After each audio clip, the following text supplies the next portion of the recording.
We are living in a computer programmed reality, and the only clue we have to it is when some variable is changed. I may be talking about something that does not exist. Therefore, I'm free to say everything or nothing. I, in my stories and novels, often write about counterfeit worlds, semi-real worlds, as well as deranged private worlds, inhabited often by just one person, while meantime the other characters either remain in their own worlds throughout or are somehow drawn into one of the peculiar ones. At no time did I have a theoretical or conscious explanation for my preoccupation with these pluriform pseudo-worlds.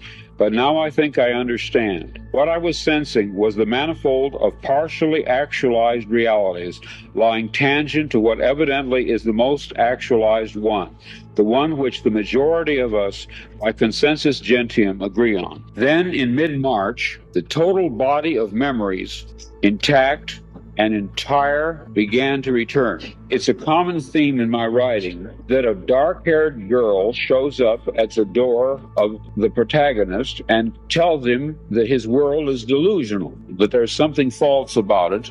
Well, this did finally happen to me. I even knew that her hair would be black. I had an actual complete sense of what she would look like and what she would say. She did appear, she was a total stranger, and she did inform me of this fact, that some of my fictional works were in a literal sense true. I wrote out these dreams in novel after novel, story after story, to name two in which this prior ugly present obtained most clearly. I cite The Man in the High Castle and my 1974 novel about the U.S. as a police state, called Flow My Fears, the Policeman Said. I'm going to be very candid with you. I wrote both novels based on fragmentary residual memories of such a horrid slave state world. People claim to remember past lives. I claim to remember a different, very different present life. I know of no one who has ever made this claim before, but I rather suspect that my experience is not unique. What perhaps is unique is the fact that I'm willing to talk about it. We are living in a